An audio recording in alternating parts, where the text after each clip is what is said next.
Welcome back, Syndicate members. It is I, Joshua Mammoth, back with another independent creator interview. We have Chris here from Countdown Publishing. Thanks you so much, Chris, for joining me this evening. How are you doing? Good, good. Happy to be here. Getting over a little sickness. My voice got back just in time to do this, so everything worked out. It definitely worked out because I was out for a minute too, Mhm. but I've definitely bounced back. So I'm trying to, make the connections that because we had talked a couple months ago about doing this, and then it kind of had to drop off the radar for a minute. But I'm so glad you were able to join me this evening, though. And so when we first met, I saw your table off to the side, and Veroco was the comic on there, and you were telling me because your table was very busy. So you kind of had a minute to tell me that kind of the basis for it. It's a Florida comic, and the title has Florida cities kind of incorporated into that. Could you tell me a little bit about that? Yeah, so I'm from Brevard County. Spent the majority of my life between Rockledge and Cocoa. So the name Viroco is a combination of just growing up in the area. I spent a lot of time in Viera, Rockledge, Cocoa. Took the first two letters of each of those cities, put them together, and I was like, oh, all right, that's a name. And kind of from there, I attached it to an existing story. Veroco is actually the name of the power system in the story. So it was able to draw those parallels, just a little taste of home along with some of the passions I have for anime and storytelling and tie that all together. Yeah, because I would definitely say it's kind of a martial arts, kind of a martial arts fantasy, sort of anime style. Mhm. Um, what kind of inspired you to kind of blend those two genres together? I grew up wrestling, Greco-Roman. My dad was a coach. The artist Mike Bishop, I actually met him in high school. We were both on the wrestling team together. And then from there, I wrestled a little bit in college on club. Right now, I do MMA training at Space Coast MMA. And, me and Mike, we both have a passion for combat sports. We have a passion for anime. And the two are so linked, like you think about the Dragon Ball Zs, the Naruto, Hunter x Hunter, a lot of those shonen anime. It all kind of starts with martial arts. Goku was my first martial arts teacher. So being able to combine those two passions of ours, along with the representation for minorities, you don't see a lot of black characters in comic books or anime, manga. So being able to kind of draw on all of those passions together is how we came up with this. And I really love this first book too, and I love how it kind of starts off like back back in the day. It kind of gives you a premise of what's going on, and I want to say the characters were Sanjay and Zandara. Yeah, Chanje and Zandara. Those are the two masters. It's not in the book. We just came out last year. We've had a little hiccups trying to get the second one out, but those two rivals, one, force of good, the other a force of evil. They clashed, all their partners clashed. And the good guy, Chanje, he didn't want to straight out, you know, take out one of his former friends. So it was sealing him away that kind of sparks off the things that are happening right now, currently in the story, with his awakening coming back and Tyron, the reincarnation of Chanje, having to relearn his abilities to fight Xandara again.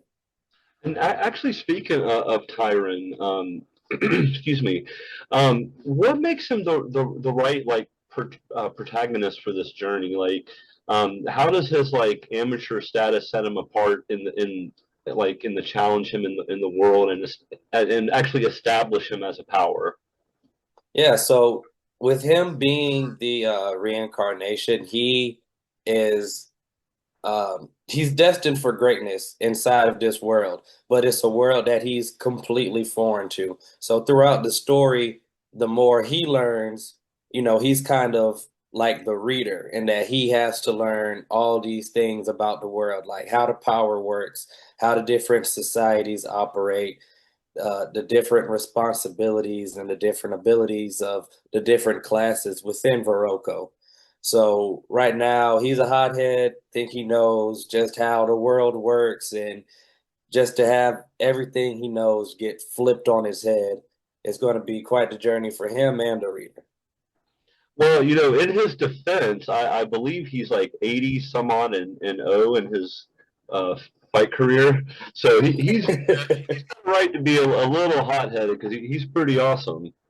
Yeah, yeah, but once, people start hitting him with, fire blast and making swords out of nowhere, you just can't punch all your problems away. That's a very good point, definitely. So did you have any like very like specific martial arts styles that you wanted to definitely incorporate into this? Oh yeah, for sure. There's different aspects of Muay Thai, Judo, Hapkido. Me and Mike have looked into other martial arts, especially ones that originate in Africa, to kind of blend them into the different powers that the different Viroco classes have. We took some inspiration from Avatar: The Last Airbender for that, how the different bending styles are associated with different martial arts, able to bring in some real world aspects to the story to just kind of help that world building and to get people interested not only in the story itself, but also to explore different types of martial arts. I think combat sports are really underrated. UFC is getting popular nowadays. A lot of people are starting to pick up Brazilian Jiu-Jitsu. So this is just kind of a vehicle for both those kind of worlds to combine. Definitely. Well, I grew up watching combat sports for sure. Although with UFC, it's definitely like evolved over time. Oh yeah. Before it was just any weight class, any guy in there, and now it's very sectioned off. Yeah, real chaotic. Yeah, definitely. Some good times though. You knew what was going to happen in there. Yeah, you're not gonna see those type of highlights anymore. So I kind of want to know though, how did you balance like futuristic elements in the comic with like the historical lore that you're trying to establish? Um, a lot of it just comes from looking what was already out there. Like I said, Avatar is a good place that we went to for inspiration. A lot of the anime, like Dragon Ball Z, for example, they've got spaceships and these capsules that can hold anything, but you still have dinosaurs and people are living out and hunting in the wilderness. So I think when you have a world that's a little bit more loose like this, it gives you the opportunity to explore a lot of different paths, whether it's the ancient mystic arts or some advanced technology. It can give you the best of both worlds. Definitely. Yeah, and I love that combination too. I've always loved the combination of like the ancient type of stuff along with the new stuff, kind of like Brave Star. That was one of my favorite Mm. today. So actually, speaking of Michael Bishop, so he was that gentleman that I also met at your booth there, right? Yeah, yeah, yeah. That was him. Could you tell me like how you guys work together to basically because there's a lot of action sequences in this book. So how did you guys work together? Is that something that you maybe scripted out, or did you guys like kind of just work together as he was drawing it, or how did that actually come together? It was scripted out. A lot of the fight scenes were written out and given to him. But we also do a lot of collaboration. Like whenever a script is done, I take it to him. We go through the script and we talk paneling. Does this work the way I wrote it? Or he's the artist, so he has this eye that I just don't have.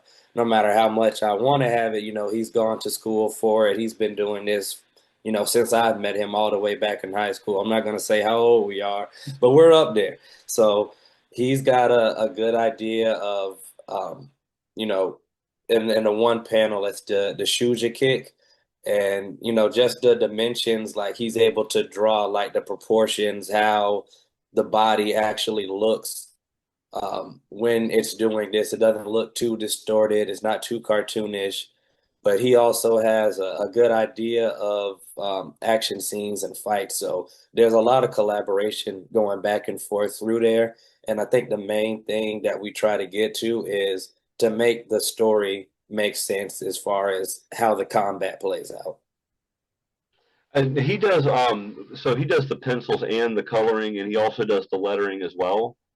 Oh yeah, for this first issue, he did everything but the lettering on this one. That was done by you'll see him in the thank you page. That was Dominic Williams. He's actually my co-host, old college roommate for a podcast we run called Nerding with Friends, uh, talking about anime, manga, comic books, TV shows, pop culture. We also use it to kind of promote the different stories we have. He's also an artist, so. It started off as a passion project back in COVID, and it's slowly evolved into what it is now. Oh yeah, that's excellent. So you're on your podcast. You guys get together, and do you have a lot of other guests on there as well? Oh yeah, we try to get as many people on there as possible. That's what the with friends comes from, and the nerding with friends. We get people, we nerd out. If anybody's passionate about anything, we'll meet people. We'll start talking. They're like, you love One Piece? Oh, okay, let's hop on the podcast. We gotta talk about One Piece. It's like, oh, you love football? That's your favorite team? Let's get on there and talk. Nerding just isn't about the anime and the comic books. You can be a nerd about anything. People nerd out about rocks right now. So whatever your passion is, we get together and we talk about it.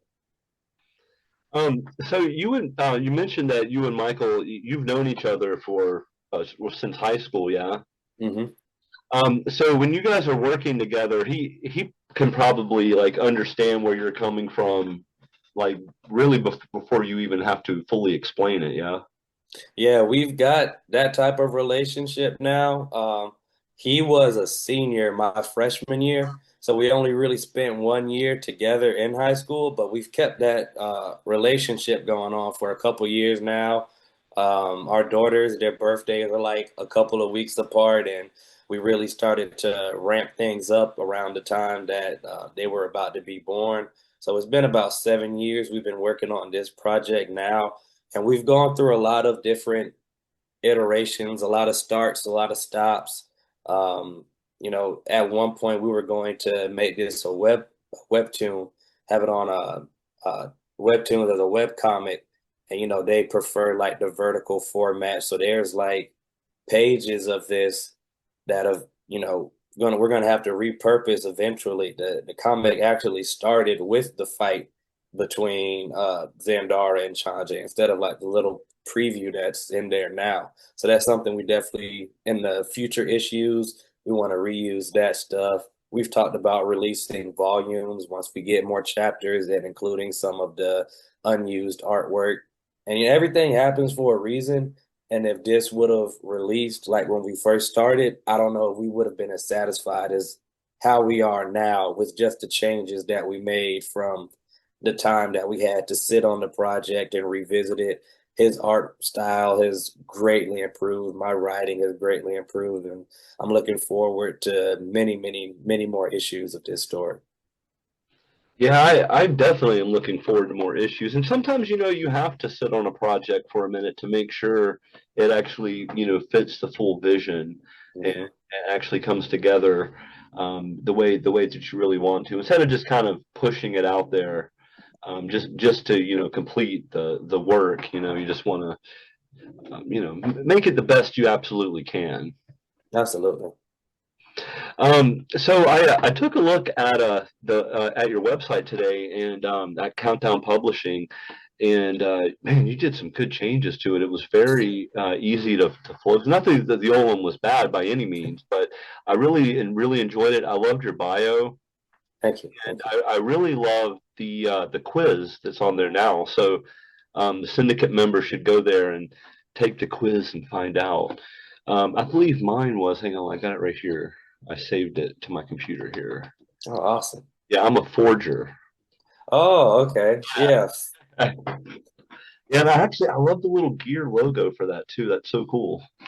Yeah, an aspect of this that kind of came late within it was the power system. Originally, it was going to be very similar to Key, like you see in Dragon Ball Z, very basic stuff. And then Hunter x Hunter was a real big influence for the power system, just the complexity of it, the way where, very different power sets, but you have to be more strategic in how you use your power to have an advantage over somebody. It's not just I can punch you harder. It's that you have this secret ability tied in to your very unique power. It's something that, you when you meet more characters and see their powers and their abilities, you can see their personalities start to bleed into their powers and their unique techniques. And it also makes for some very interesting team ups. Mm-hmm. Different power sets like teaming up together against other power sets. So I love that idea. Definitely. I got Forger. So what are some of the other power sets that are available? Yeah, so just to talk about forgers, that's one of my favorite powers. They have the ability to use their aura. That's kind of like so. Veroco is basically being able to take your inner power, your chi, your ki, whatever you want to call it, and mana, the energy that exists just in the universe, and combine those two within you, and then based off of certain parameters, when you're born, where you're born, if your parents were Veroco users, that'll give you your own unique ability. So forgers, they're kind of like the Green Lanterns of this world. They use their energy and they can manifest and create different weapons, tools, basically just have the ability to create things from their abilities, but they have to know how it works. Like if you want to make a car out of your energy and you have enough energy to make that car, you've got to know the ins and outs. You've got to know about the carburetors, the engines, the gas, the intakes. But you can make that. You can make a sword. You can make a gun. You can make a cannon. You can make a giant robot that'll fight for you. And a part of that is just having that schematic structure, knowing how things work, but there's also a creative element to that, making things that people have never created before. So that's one of my favorites. The Guardians, that's another one. Very simple and its execution. If you're a Guardian, you have the ability to make yourself stronger. You can lift more, you can run faster, you think faster, but you can also develop those powers into kind of like a second tier once you become more adept with your skills. So this means like you can develop a sixth sense to where you can tell if somebody's behind you, if somebody's sneaking up. You can develop some type of future vision because you're able to look at somebody and understand their moves before you make them. Elementals is another one. They have, if you're an elemental, you are born with the ability, or you can develop the ability to control one of the elements. You have earth, wind, fire, air, but you also have some that can control lightning, some that can control metal, magma, and they live in this area of the world that has the elements lying around there. So even the world itself is kind of built around this power system of Viroco, to where it's got volcanoes for people that use fire. There's near water. You've got high mountains for air and earth. Um, what other ones are there? You have shamans. They have the ability to heal. They also have the ability anti-healing. So if you've been injured somewhere and it's already healed, they can bring that up. You had COVID 2 years ago. Guess what? You make them mad, you got it again. So There's a bunch of different powers in there. There are 7 different types. Each one correlates to a color of the rainbow in the spectrum, and that comes down to Zandara and Chanje. Zandara representing the darkness and black, and Chanje having the white and the light, both kind of comprised of all the colors because they can use all the different abilities. And I heard you say that it doesn't necessarily take two to actually make a Viroco. So there could be two parents that are not, and then the child can be one, or the Hmm. parents. Okay, interesting. Yeah. So how does that work? Is it just something that they're just like born into the universe with, or they're like in a reincarnation of a past? So there's different temples around the world, and they have these. The world has this type of grid lines, and the specific lines, I guess they're called ley lines. Ley line. Specific ley lines in the world have a higher focus of that certain energy. So let's say if we want to use America for example, if it lies within the guardian ley lines, you're more likely to be born a guardian in America than you are in any other country. But let's say your parents are from Canada, and that ley line has elementals and they've already awakened their powers. If they come to Florida, I mean, if they come to America and they're two awakened users, because they've already awakened it, their child is going to be an elemental because that's where they're from. But if you have one parent that has and another one that hasn't, there's a 99% chance you're going to get the ability of your parent that has it unlocked. And in some cases, they have people where neither one of your parents have it, but you can go to one of these temples and learn how to awaken the power yourself. Everybody has the potential to do it, but if you're one of these people that trained with Chanje and Zandara all those years ago, all the temples are still open and functioning so that the people that live there, they have their powers awakened. So when they have kids, they have it. And there's a community of different users. But you can also travel and learn to get the powers, depending on where you live. It's not something you get to choose.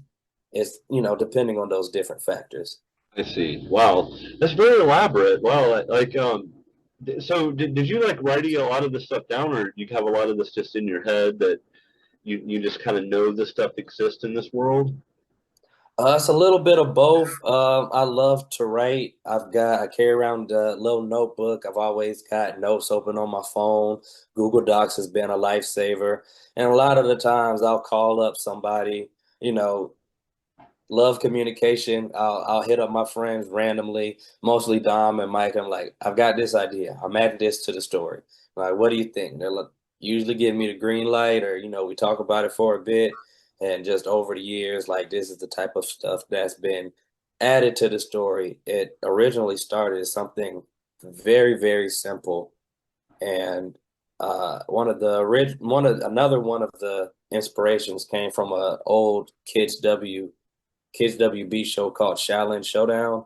I Hmm. don't know if you ever heard of that one, but yeah, just a very like easygoing show. It's got a plot, but like the stakes aren't too high. There's not like a big storyline behind it, but just watching different anime like Naruto, Hunter x Hunter, Dragon Ball Z.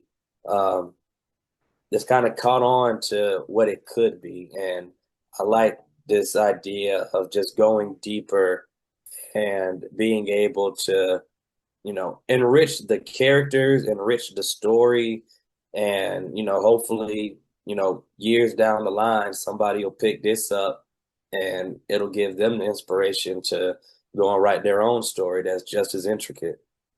And I could see this branching off to like various like sub series as well. Oh yeah, yeah, that's something we've talked about before too. So the main thing is we want to do as much for this story as possible. We mentioned the personality test. We've got a card game in the works. Oh, really? So yeah, That's really cool. Okay. Now, so is that going to be something? Okay, so is it going to be a card game where? Let me see how I can ask this. Okay, so is it going to be like Magic the Gathering, where you could be a very like different sub like power categories, or is it just like one deck that you would just that everybody plays with the same deck? Different categories. We definitely want to have the characters from the comic show up in the card game, as well as some, generic characters, some of the common ones, so people can kind of build their decks around that. But, we want people to have a variety.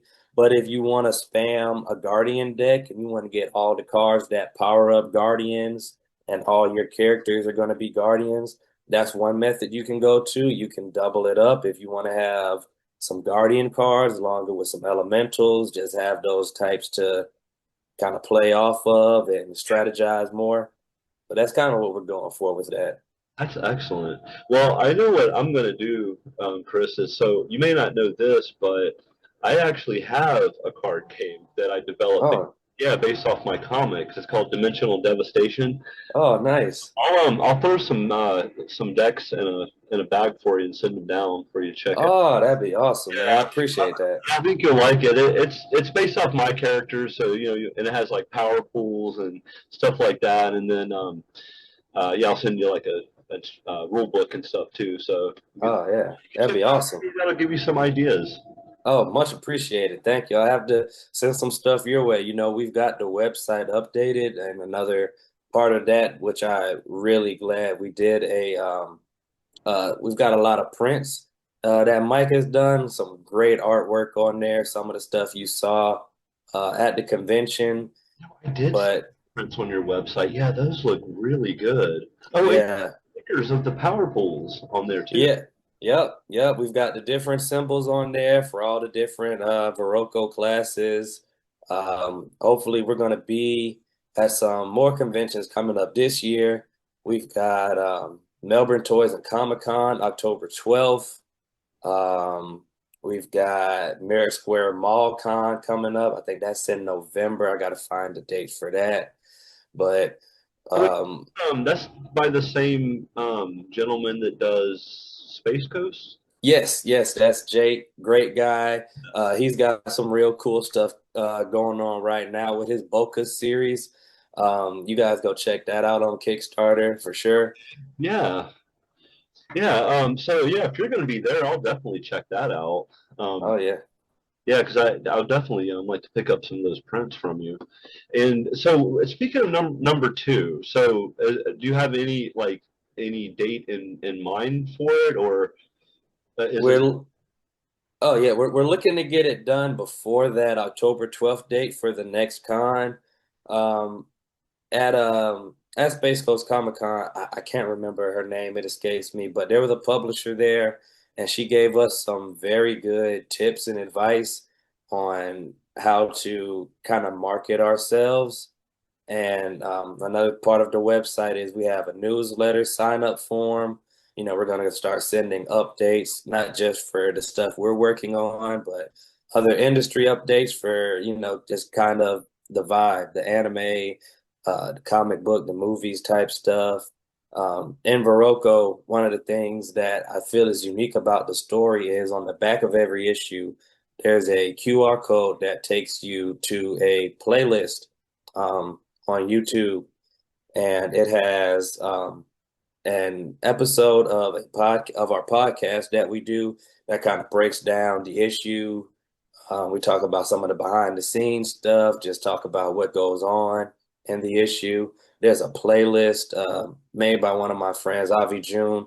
He's done a real good job making some tracks that go for the first issue. I'm going to reach out to him and another one of my producer friends, Young in the SP. He's a rapper in Ohio. We met an audio engineer at one of the conventions, Jay Woods. So we want to work with these different mediums. So you can have a playlist of the songs that go along with the characters, just the vibe of the issue, and you can listen to it while you read along to the story. Yeah, that's awesome. Yeah, that's real. Actually, I was listening to some of the playlists today while I was going through the website. So yeah, some of those tracks are really good. I really enjoyed those. Yeah. Thank you, thank you. Yeah, it's good when you know like so many talented people. I can write, I know a little bit of marketing stuff, but I can't draw, I can't make music. There are things that I can't do, but being fortunate to be in an area like this in Brevard and really just Florida in this area, I've met some really talented people, and I always love it when, creative minds can get together and what can be done with that. Oh, for sure. Yeah, I've met some tremendous artists since I've been getting out and getting interviews, and these. First off, you guys are so friendly, and you're so easily approachable. You're so willing to give an interview or, to give me a rundown of the book. Michael was the same way. He was so friendly, and it was a real pleasure, seeing you guys there. And I'm definitely looking forward to seeing you there again. And you mentioned that you're a writer because I saw that you have a novel on the website too. Oh yeah, yeah, yeah. There's two books on there. So Happy Home, that was written by Michael. Uh It was yeah, a children's book. yeah, yeah, the children's book, Happy Home. That's about Hank. He's a happy home, but unfortunately, the family that he's known his entire life moves out, and it's about him coping with that and what goes on. And I think it's real good, especially for young kids, and they're moving out of their houses. The family's got to relocate. I think about, the military families where the kids are always on the go. It's something that kind of speaks to the heart. It's, home is where your family is, and, you know, those type of vibes. Real good story. That's all Mike. He wrote and did the illustrations. I helped with a little bit of the editing. And then the other story on there is Star. I wrote that back in high school with a buddy of mine, Douglas, and that is a superhero story. These kids in high school, they get superpowers. They gotta defeat the big bad guy who's got his powers come from the same source as them. It's technology based, and that's something that we've revisited. I've talked to Mike about doing some illustrations, turning that novel into a comic book series, and we have a web series for a while. So we've got a lot of mock-ups. We've got some issues that were online that we pulled from the book, but that's another one that we want to expand into a whole separate universe from Veroco. It's like a very by the books superhero universe, different superheroes, different worlds, different mythologies coming together. Kind of like you have with the Marvel universe, DC, Image Comics, Dark Horse, things of that nature. Yeah, I was looking through what you had for Star on there, and it definitely sounds like a really interesting story because it was basically it mentions like 10 ships with outstanding powers, Hmm. and so without like giving away too much of the story, like um, how are these powers like integrated into the narrative? Or so we just have like traditional superheroes that are born, or that we have like multiple people with various ways that they're getting powers. So for Star, specifically, that storyline, these powers, they came from the five greatest minds at the time. They came together and they were able to kind of create these chips, like this nanite technology that can be injected into somebody, and that would give them the power. Each chip has a different power, and one of uh, the minds that helped create this, he's actually the main villain of this story. He saw these powers and he wants to use them to take over the world. So he's able to take a few powers with him.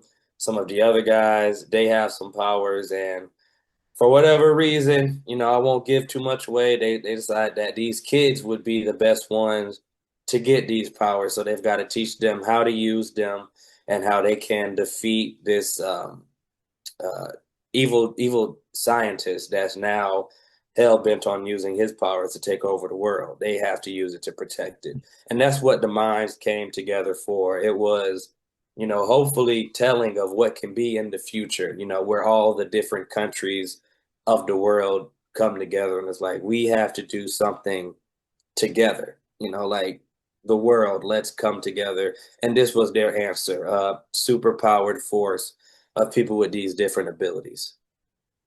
I've actually never heard of a story quite like that where you get it through like actual nano chips. That's really cool. Yeah. Yeah. Thank you. Thank you. How did you come up with that? Was that just like something that you were just kind of thinking of and just like, wow, this would be really cool. Like, and yeah, man, that is really interesting. Yeah, I'm a real big nerd, man. So like I like all the different types of ways that people get powers. You have some people who you got your Spider-Mans of the world, they end up getting powers by some outside source. You got your X-Men, they're born with powers. You've got aliens, you've got people who do cybernetic enhancements. And it just kind of like you said, like this is something that I haven't really seen before. So let's start with that basis and then, go forward from there. It's, the closest thing I could think of is like Captain America with the super soldier serum. But, this just isn't going to heighten you. For Star, we have one character who gains the ability of flight. We have another one who can control darkness, one that can control light, one makes him psychic, another one they become intangible. So each chip has a different power, and it's up to the user, how they can use it, train with it, and become better with it. And that, I think that is an excellent book, and that would make a really good series as well. Um, Yeah. 'Cause I was just thinking, like, how could you like somehow like refute those powers? Like maybe like an EM pulse or something. I'm not really too sure. Yeah, there's a techno organic element to it. So like once that chip is in, like this is just who you are now. Oh, I see. Yeah. Hmm. Wow, that's really cool. Yeah, that's awesome. So I need to ask this one because this is actually the first question that I have here that I really wanted to ask you. But since you're the owner of a publishing company, um, what was the driving force behind actually starting your own publishing house? Yeah, I mean, I've loved writing just forever. Like, Star, that was something that I wrote in high school and it just started, I was just sitting in class writing. My buddy asked me what I was doing. Hey, I'm writing a book. You want to do it? So like we wrote and the teachers were super helpful during the whole process. We had some teachers that helped us edit it. We worked on this a lot in our English class. One of the teachers actually told us, Miss Chenault, shout out to Miss Chenault, told us about doing self-publishing. So it was something that, 15, 16-year-old kids, we were like, hey, we're going to do this. And we did it. And that kind of ignited like my passion for it to know, like, this isn't just something I can do for fun. Like I could make a living off of this. This can be a career. And, just the way the element is, the climate is nowadays, where you can go out and you can compete with people and you can try to get a story published and you might not see royalties until you've sold 1,000 issues of the book. And being able to write your story, sell your story, tell your story, there's an element to that to where you control not just the narrative of your story but the narrative around it and the business and the marketing and how it's perceived. And that can be almost as fun as writing the story sometimes. Like, how am I going to get people to buy into this? This is how we get stuff like the personality quiz and the card game and just the whole website in general, just what is going to get people interested in this story outside of this story. And it helps you get the gears turning to, you know, what can I incorporate into this story that's going to resonate with people on a personal note, not just, something that sounds good. I want to entertain people.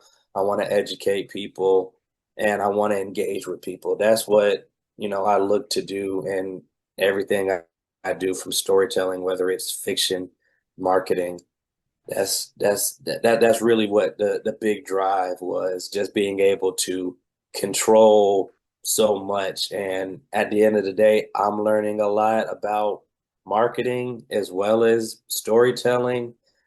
I'm being able to collaborate with different people, do things like this with you and all the other cons and places we've met. And, when you're doing it for yourself, it might not be the quickest payoff, or it might not be the most financially sensible thing to do, but it's a hell of a lot of fun, and I wouldn't change it. That's a great answer. Yeah, yeah. I love self-publishing my own books, and you're right. I can write whatever I want to write. I don't really have to worry about, anyone business-wise. Hmm. They're saying, "Oh no, you need to change it to this or make it more like that." You just do it how you want to do it. And yeah, I think that definitely paid off because I love the comic. I think it's an amazing work, and Thank you. I Thank love the story. I love the characters. So I think it's a winner. I think definitely you definitely got something here. So what's been the biggest challenge though of putting this book out? Man, I think the biggest challenge at first was just getting everything right. Um, as crazy as crazy as that sounds, I'll go into more details. So the first time, we actually got everything done, we got everything drawn out. We um, we went through Kablam for printing, Hmm. and that's where it's hosted at, via their website, Indie Planet. That's where Veroco is available. It's also available on the website. The website will take you to our page on Indie Planet.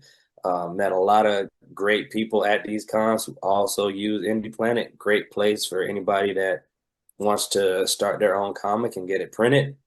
But just we did it one way, and we got the pages and we were like, this doesn't look right, here's a typo, this doesn't format correctly. And then we probably had to go back and forth like 3 times before we got this final issue here. And so that was probably the biggest hurdle, probably the biggest obstacle. And then the next hurdle was just the marketing, which is where we're at now. Um, you know, creating assets that can help promote it. There's great pages in there, but we don't want to just use all of the pages for the promotional stuff. So, just finding different ways to get people's attention onto the story, try to get people to gravitate to what's going on here. But we're even before we were doing this, we're a part of a lot of great communities on Facebook, a lot of comic book creator pages, a lot of fandom pages. So we definitely want to tackle those communities, get the story out through there. People with who are like-minded, other creatives, other nerds, other people who have an interest in that. So that's probably the hardest thing right now, is just getting it out there, but it's another challenge that's rewarding, and looking forward to doing that as well. And all it takes is just word of mouth to spread. Like because I know personally, I've shown several people this book. Um, Mm, thank spe- you. yeah, specifically Paulo. He's the guy that co-hosts with me occasionally. Mhm. He's a well, he used to actually work in the industry. Oh, really? Yeah, yeah, he did, and then he also sketches stuff for me occasionally when I'm fortunate enough to have him help me out. And so yeah, I showed him. He loved it. And then uh, my coworkers that I take it in and I show them some of the stuff that I find at these cons. And then of course a lot of the other artists out there that I talk to. I like to share everybody's work. But I love it. So I definitely think hopefully the syndicate members out there will love it as much as I do. Because I Oh, think, yeah, the story's great. I love the Florida-based element to it. I love the character development, and the beginning of it in ancient times, and then now we have the new character as a reincarnation. It's just so good, and there's so many like world elements that I didn't even know about that actually fills it in and makes it even better for me. So I'm so glad you joined me tonight because I didn't know any of this back history. So that's really makes it even better. But I'm definitely going to try to make it down there to get that issue too. Um, so when did you say that was? You said you have one coming up in October and then another con in November. yeah. Melbourne Toys and Comic Con is October 12th. We're definitely going to be there. And then Merritt Square Mall Con, I know that one is in November. Uh, Sorry, guys. I don't have it at the top of my head. If you want to throw the link in the description, I can get that to you after this recording. Yeah, I think it's like mid-November. Yeah. I actually literally just saw him post that online. I was like, oh wow, good, because I didn't have anything lined up for November yet. Hmm. Yes, that'll be great. Melbourne is actually doable too because I live in Central Florida, like around Orlando, so Okay. Yeah. I'm centralized to all of the south and north. Even though we hit we've been trying to hit a lot more of the Melbourne and South Florida cons this year. Oh, are you guys going to be at UltraCon? No, we won't be at UltraCon. Actually, Mm. the next one is Ocala Oh, okay. Okay. next weekend, and then yeah, then I think we will hit that Melbourne though, and probably the one in November too. So I'm trying to hit as many as I can. Um, I wish I could hit all of them. That'd be great. Yeah, right. Yeah. What I love about this area, I'm born and raised in Brevard. I spent some time away when I was in college and lived in South Florida for a while. But, just being here, like it's really a very centralized location, Um, Mike, he's over in Orlando. He's just west. My buddy Dom, who did my co-host for the podcast, who did the lettering, he's in Jacksonville. He's a little bit north. We collaborate with another podcast, Animaga Junkies. They're south, so nothing's never too far away when you're right smack dab in the middle of Florida. Yeah, that's so true. And all of the artists have been like I meet so many new artists at these conventions, and I gotta tell you, like the independent scene is miles ahead of anything that Marvel or DC are putting out these days.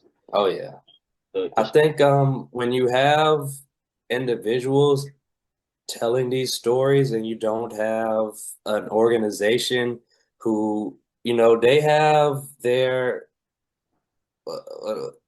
uh, not they've got their own motives, you're telling their story. You're not telling your story. And I think when you're telling your story, it allows you to be more passionate. You're not writing about something that you might not agree with, or, you're not writing about a character who's already been established and you have to go against the status quo of what all these fans do. You get to build your own thing. And, with this market, like it's not saturated. I don't believe in no, no. superhero fatigue or comic book fatigue. It's just the stories, everything's been told once or twice, like nothing's quote unquote original. There's something everybody takes inspiration from something, and it's just how you apply it makes the difference. I agree. And also all of the stories are very different. Some of them have zombies in them. Well, people think Yeah. zombies have been done to death, but some of these that I've been reading, um, the stories are so drastically different. They don't really fall anywhere. And I mean, granted, it's a zombie story, but what's actually happening is that's just the backdrop of it. Um, Hmm. Same thing with the superheroes. The way that they gain their powers is way different. And so I think all of these different artists are they're using a common theme that's been used, but the way they're doing it is, for example, you're with the Star Legacy and the chips. Hmm. I'm still trying to wrap my head around that. Such a cool concept. Yeah, whenever the web comic comes out and everything's all visualized, it's going to make a whole lot more sense.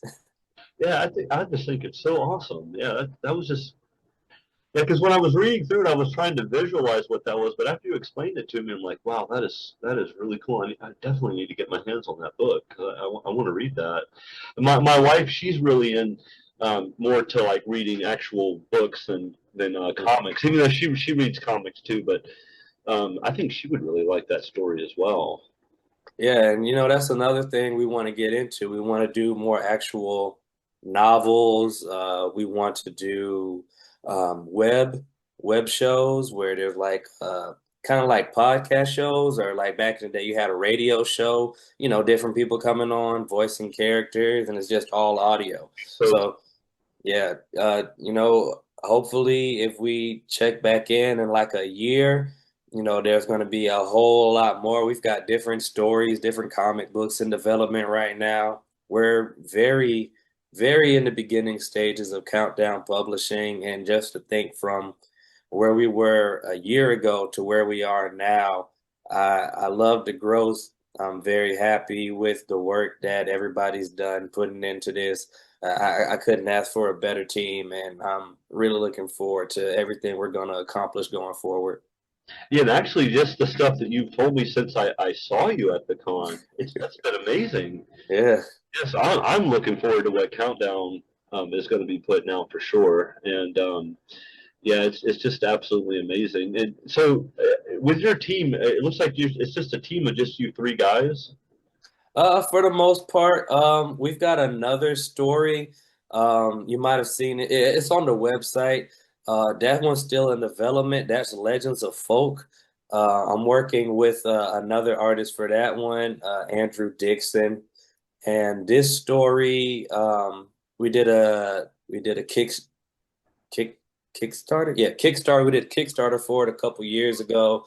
Again, we just run into some issues getting the story done and taken off, but that one is about in the future an alien invasion happens, and these rebels, they create this machine that allows them to pull different folk heroes into their world to help them fight. So they've got John Henry, King Arthur, Robin Hood, Mulan, and Sherlock Holmes all teaming up to fight these alien invaders. And that's a story I'm really looking forward to getting out. Andrew's got some amazing art on there, and the story itself is just something that, you know, you see all these different um, free domain characters, and I was like, you know what, let's pull them all together and see what happens. Let's see what they can do. And I think at your booth at Space Coast, I think you actually had a couple of posters there for that. Yeah. Yeah, we've got a few posters for that. Those are going to be on the website soon too. Some John Henry, Mulan, a lot of concept art. But that's another one we want to expand on. And That's uh a really cool concept. Yeah, yeah. man, you guys got a lot of really good ideas. Thank you.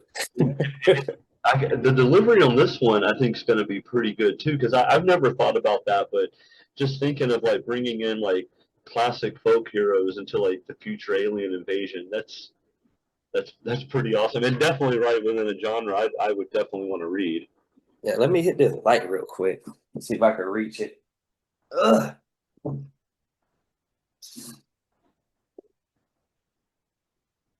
Yeah, there we go. And brighten this up a little bit. Yeah, so So this one, the Legends of Folk, that one's like not quite done. That one's still in development right now. Yeah, that one's still in development.